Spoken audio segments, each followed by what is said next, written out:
Chunk 1. Je suis Tony Jaa de Thaïlande et je joue déjà.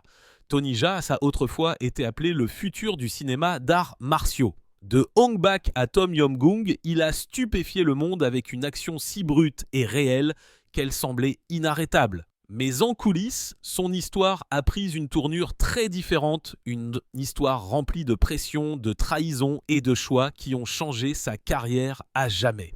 Alors, que s'est-il vraiment passé avec Tony Jaa? Et pourquoi tant de fans qualifient-ils son parcours de totalement déchirant? Rejoignez-nous pour découvrir l'ascension, la chute et l'héritage d'un homme qui a redéfini les films d'action. N'oubliez pas d'aimer et de vous abonner pour ne rien manquer de ce qui va suivre.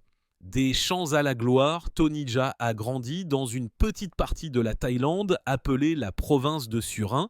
Sa famille vivait sur une terre où elle plantait du riz. Ses parents, Ren Sipé et Tong Diyom, travaillaient de longues journées dans les champs. Leur vie suivait une routine stable, plantant, entretenant et récoltant le riz selon la saison. Les jours étaient rythmés par des tâches simples, par la météo et par les besoins de la ferme.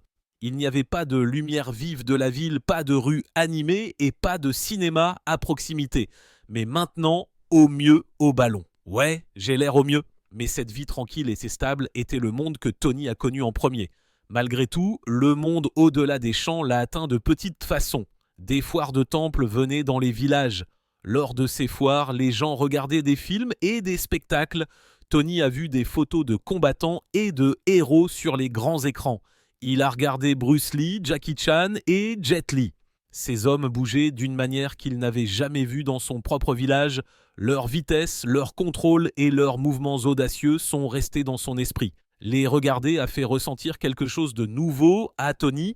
Il ne les voyait pas simplement comme des acteurs. Pour lui, ils étaient des exemples de force et de beauté dans le mouvement. Il a dit plus tard « C'était si beau, si héroïque que je voulais le faire aussi ». Après avoir vu ces films, Tony a commencé à copier ce qu'il avait vu. Il a pratiqué des coups de pied, des coups de poing et des retournements dans les rizières. Il a passé des heures à répéter les mêmes mouvements jusqu'à ce que son corps commence à s'en souvenir. Chunk 2, les champs sont devenus son espace d'entraînement. Il n'y avait pas de professeurs de grandes écoles, il n'y avait pas de miroir ni d'outils d'entraînement modernes.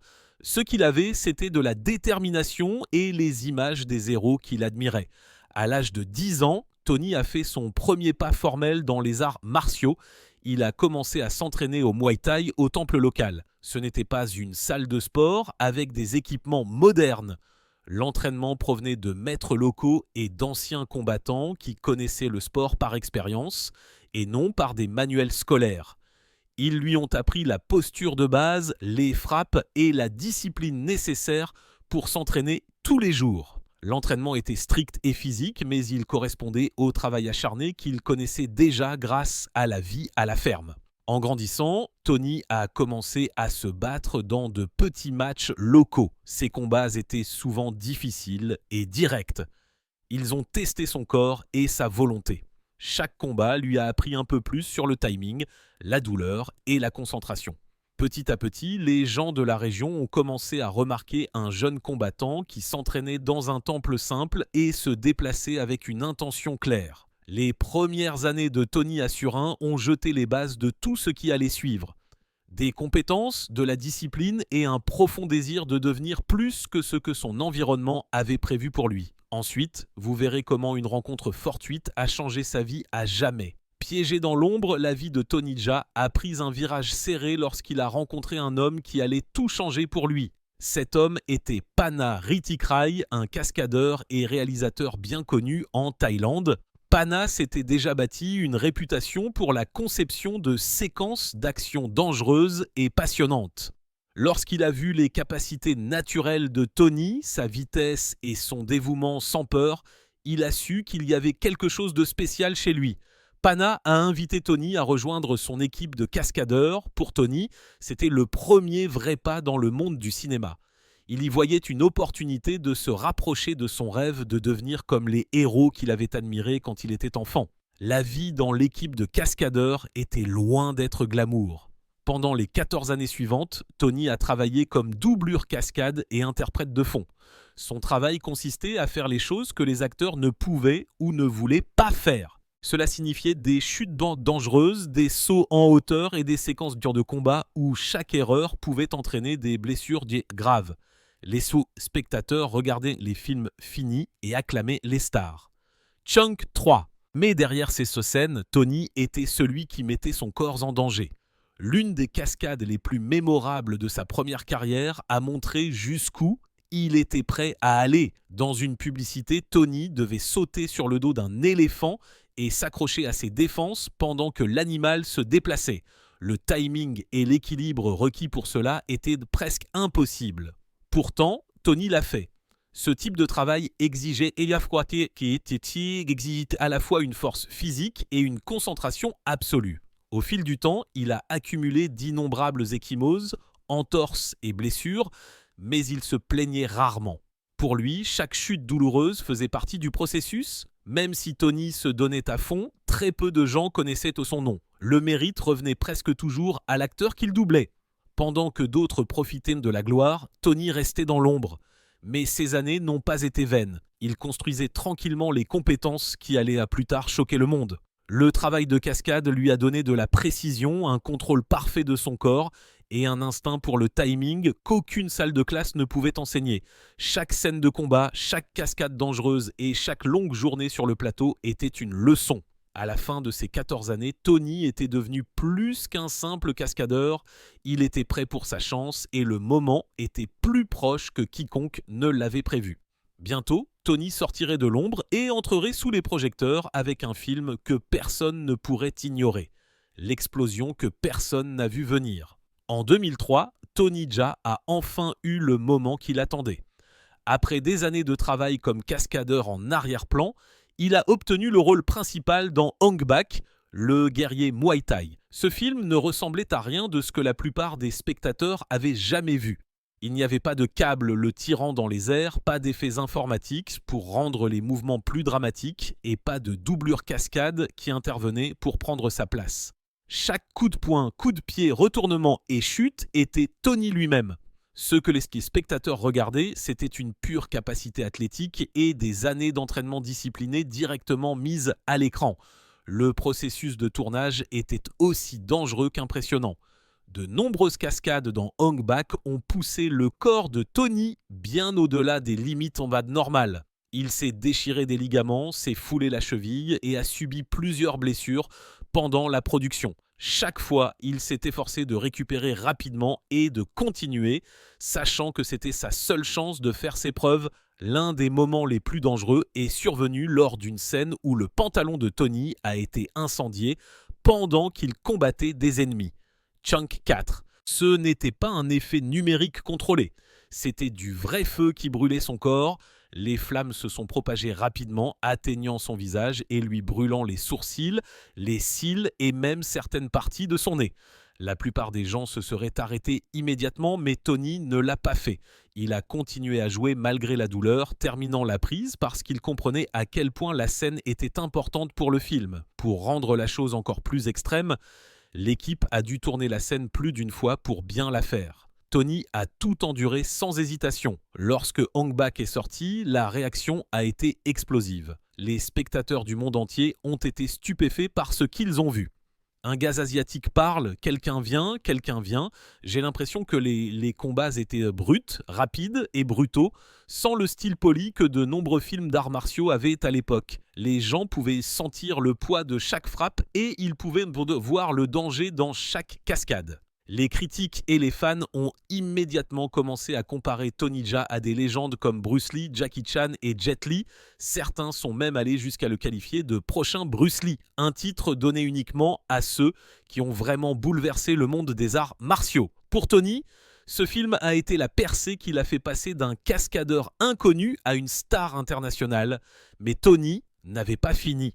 Son prochain film repousserait encore plus les limites et relèverait la barre plus haut que jamais. Relever la barre.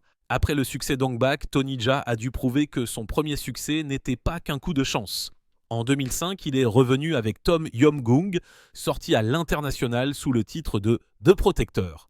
Ce film a élevé la barre à tous les niveaux et a donné à Tony la chance de montrer une nouvelle facette de sa créativité et de sa connexion à la culture thaïlandaise. L'histoire est centrée sur les éléphants, qui ont une signification profonde en Thaïlande. Les éléphants sont considérés comme un symbole national et une source de fierté. Ils sont liés à l'histoire, aux traditions et même aux croyances spirituelles du pays. Dans le film, le personnage de Tony se rend en Australie pour sauver ses éléphants bien-aimés qui ont été volés. Ce scénario simple lui a donné un but émotionnel fort, mais lui a également permis d'apporter l'identité culturelle thaïlandaise au public international. Au-delà de l'utilisation des éléphants comme partie de l'histoire, Tony a même développé un nouveau style de combat pour le film. Il l'a appelé le style d'éléphant Muay Thai, où ses frappes et ses mouvements de grappling imitaient les mouvements des éléphants, puissants, lourds et inflexibles. Cela a rendu l'action non seulement divertissante, mais aussi enracinée dans le patrimoine. L'un des points forts du film a été une séquence devenue légendaire dans le monde du cinéma d'action. Chunk 5. Tony a réalisé une scène de combat continue de 4 minutes à l'intérieur d'un restaurant, se déplaçant du rez-de-chaussée jusqu'au sommet. La caméra n'a jamais coupé, ce qui signifie que chaque coup de poing, lancé et coup de pied devait être parfait. En cours de route, Tony a combattu des dizaines d'adversaires, utilisant son environnement comme armes et faisant preuve d'une endurance incroyable. La scène donnait l'impression qu'il franchissait les niveaux d'un défi, chaque ennemi étant plus coriace que le précédent. Au moment où il a atteint le sommet, le public était à bout de souffle, sachant qu'il avait vu quelque chose de complètement nouveau. L'impact de Tom Yum-Goong a été énorme. Il a cimenté la réputation de Tony non seulement en tant qu'artiste martial, mais aussi en tant qu'innovateur dans l'industrie cinématographique. Il ne se contentait pas de répéter la formule d'Ong Bak, il faisait progresser le genre avec des idées audacieuses et une exécution inégalée. Même d'autres stars des arts martiaux l'ont remarqué. Donnie Yen, l'un des noms les plus respectés de l'industrie, a admis dans une interview qu'après avoir regardé Tony Jaa, il avait ressenti le besoin de relever le niveau de sa propre chorégraphie de combat. Cette déclaration à elle seule a montré à quel point le travail de Tony avait eu de l'influence en si peu de temps. Avec Tom Yum-Goong, Tony Jaa avait prouvé qu'il n'était pas un succès sans lendemain, il était là pour changer les films d'arts martiaux pour toujours. Mais avec la célébrité croissante sont venues de nouvelles pressions et des fissures ont commencé à se former en coulisses. Trahison derrière la célébrité.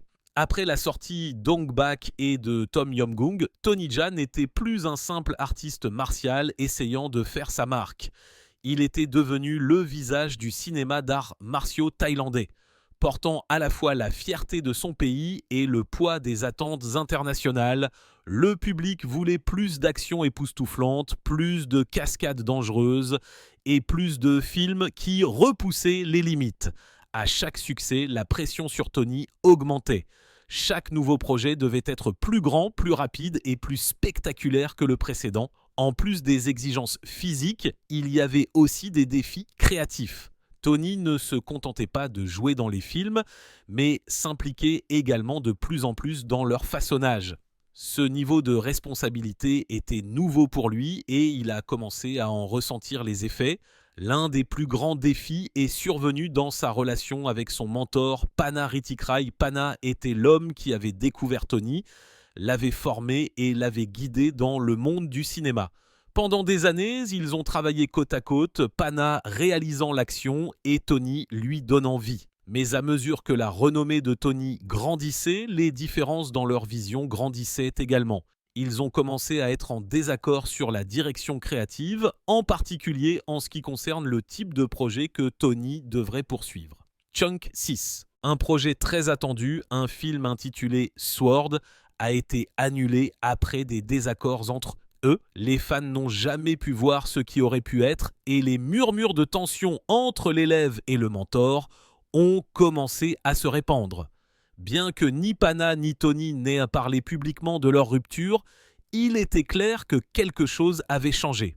Au même moment, des opportunités en dehors de la Thaïlande commençaient à apparaître.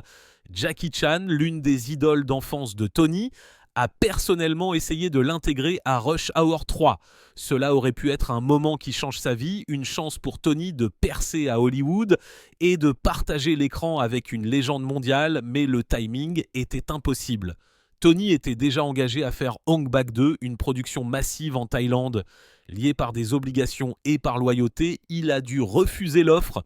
Pour de nombreux fans, cela ressemblait à une occasion manquée qui aurait pu faire passer sa carrière à un autre niveau. Ses fissures, les attentes croissantes, la tension avec son mentor et les occasions manquées étaient petites au début, mais elles ont marqué le début d'une période difficile dans le parcours de Tony Jaa. Bientôt, ces pressions pousseraient Tony au-delà de son point de rupture, menant à l'un des tournants les plus dramatiques de sa carrière. Effondrement sur le plateau. Après 2 films à succès, le prochain grand défi de Tony Jaa était Ong Bak 2. Ce projet était censé prouver qu'il pouvait mener une production encore plus importante et montrer ses capacités non seulement en tant que combattant, mais aussi en tant que cinéaste. Le film était ambitieux, rempli de cascades plus importantes, de décors élaborés et d'une chorégraphie de combats complexes.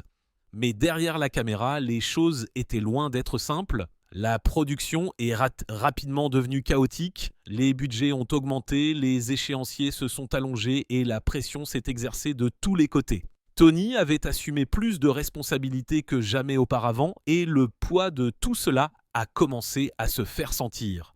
Au milieu du tournage, la situation a pris une tournure choquante. Tony a disparu du plateau sans prévenir. Pendant des semaines, personne ne savait où il était allé. Plus tard, il a été révélé qu'il s'était enfui dans un monastère bouddhiste. Ce geste a suscité des rumeurs sans fin. Certains ont dit qu'il avait subi une dépression nerveuse à cause du stress. D'autres pensaient qu'il était simplement épuisé tant physiquement qu'émotionnellement.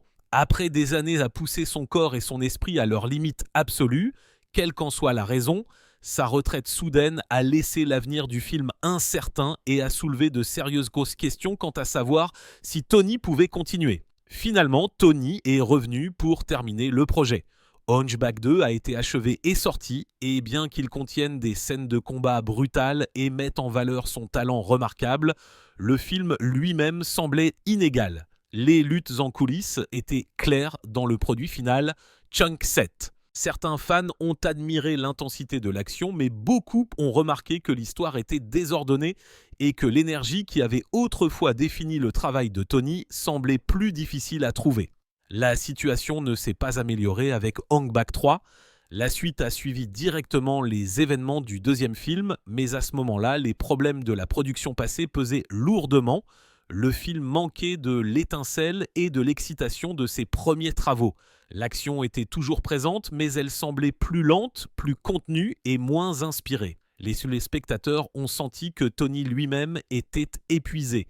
Ce qui avait autrefois été frais et plein de feu semblait maintenant être une obligation plutôt qu'une passion. Ce qui s'est passé ensuite a choqué tout le monde. Tony a complètement abandonné les films et est entré dans un monastère pour de vrai, fuir au temple. En 2010, après des années de stress, de pression et de punition physique non-stop, Tony Jaa a pris une décision qui a surpris presque tout le monde. Il s'est retiré de l'industrie cinématographique et est entré dans un monastère bouddhiste. Là, il a été officiellement ordonné moine. Pour quelqu'un qui avait été sous les projecteurs à réaliser des cascades dangereuses et à porter les espoirs de toute une industrie, c'était un changement radical. Au lieu de longs tournages et de scènes de combat exigeantes, ces journées étaient maintenant consacrées à la méditation, à la prière et à des routines soit simples à l'intérieur du temple. Le choix de Tony était plus qu'une simple pause dans sa carrière. C'était une évasion.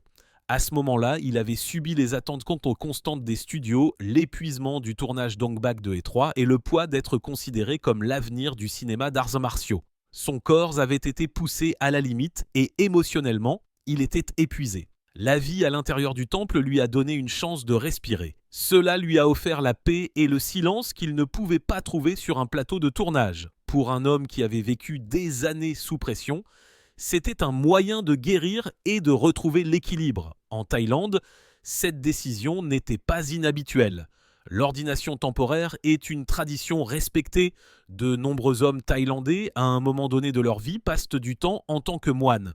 Pour certains, cela ne dure que quelques semaines. Pour d'autres, plusieurs mois. Il est considéré comme un moyen d'honorer sa famille, d'acquérir du mérite et de réfléchir sur la vie. Dans le cas de Tony, il s'agissait également de s'éloigner du chaos qui l'avait entouré pendant si longtemps. Au sein de la culture thaïlandaise, son choix a été compris et respecté comme faisant partie d'un voyage spirituel, Chang It.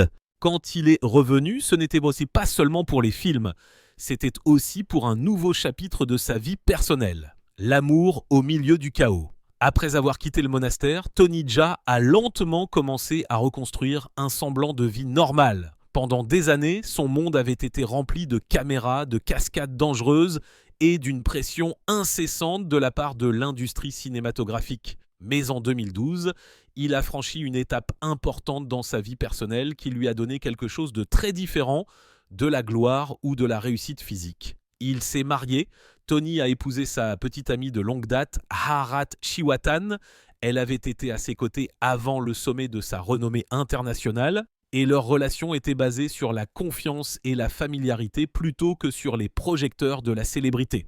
Leur mariage n'était pas une question d'attention ou de publicité à Hollywood, il s'agissait de stabilité et de commencer un nouveau chapitre. Peu de temps après, Tony et Parrot sont devenus parents. Ensemble, ils ont accueilli 2 filles dans leur vie. Devenir père a donné à Tony un rôle qu'il n'avait jamais connu auparavant. Un rôle où sa force et sa concentration n'étaient pas pour les scènes d'action, mais pour élever une famille. Après des années à voyager pour des films et à mettre son corps en danger pour sa carrière, cette partie de sa vie lui a donné quelque chose d'ancré et de personnel. Ses enfants lui rappelaient qu'il y avait plus dans sa vie que les attentes des fans ou les exigences des studios. Pendant un certain temps, il a semblé que Tony avait trouvé l'équilibre qu'il recherchait. Le stress des productions constantes et le poids d'être considéré comme le prochain Bruce Lee étaient derrière lui. Au lieu de cela, il passait du temps avec sa femme et ses filles, construisant une vie de famille privée et stable. Des amis et des collègues ont noté que cette période lui avait apporté la paix. C'était un contraste avec les années précédentes où il avait été pris dans le chaos de productions difficiles et de rumeurs publiques. Ce retour, cependant, est venu avec une lutte cachée, une lutte qui impliquait des contrats, du contrôle et du chagrin d'amour. Les chaînes du studio. Derrière l'ascension de Tony Jaa en tant que star mondiale de l'action se cachait une réalité que de nombreux fans n'ont jamais connue. Dès le début de sa carrière, il était lié à Saamon Film, l'un des plus grands studios de Thaïlande. Au début, ce partenariat ressemblait à une opportunité. Le studio lui a donné la plateforme pour réaliser Ong Bak et Tom Yum Goong, les films même qui l'ont rendu célèbre. Mais caché derrière le succès se trouvait un contrat qui laissait à Tony peu de contrôle sur sa propre carrière. L'accord avec Saamon Cole était exclusif, ce qui signifiait que Tony ne pouvait pas travailler sur des films en dehors de la société sans leur approbation. Chunk 9. Il décidait des projets qu'il acceptait, de la fréquence à laquelle il travaillait et même de la somme d'argent qu'il gagnait.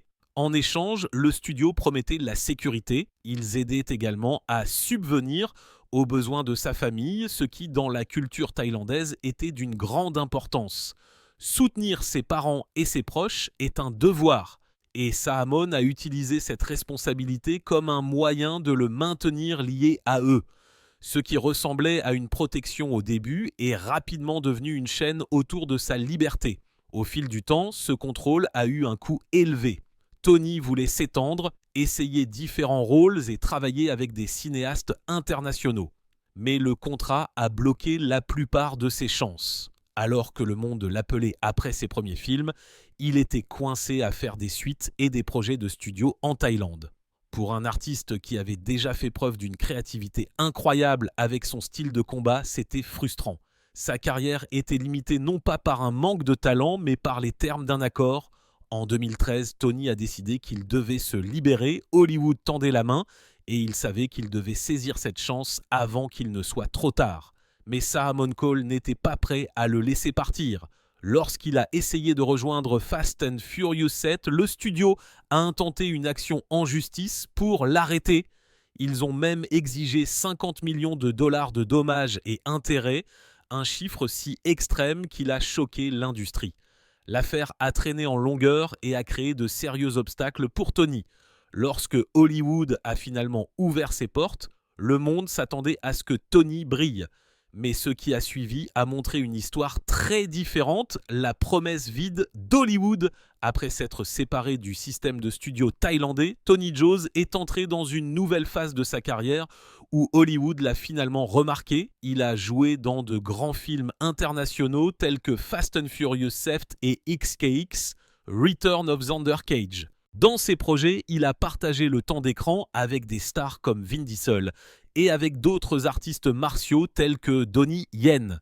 Pour de nombreux téléspectateurs, voir Tony aux côtés de noms mondiaux ressemblait à une preuve qu'il était arrivé sur la scène mondiale. Ce qui a suivi, cependant, a montré à quel point le système cinématographique international peut être différent des films thaïlandais qui l'ont rendu célèbre.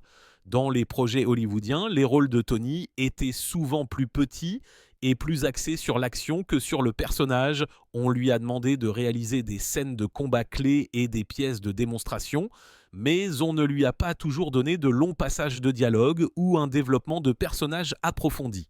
Son temps d'écran était fréquemment limité à des scènes où ses compétences physiques étaient les plus importantes.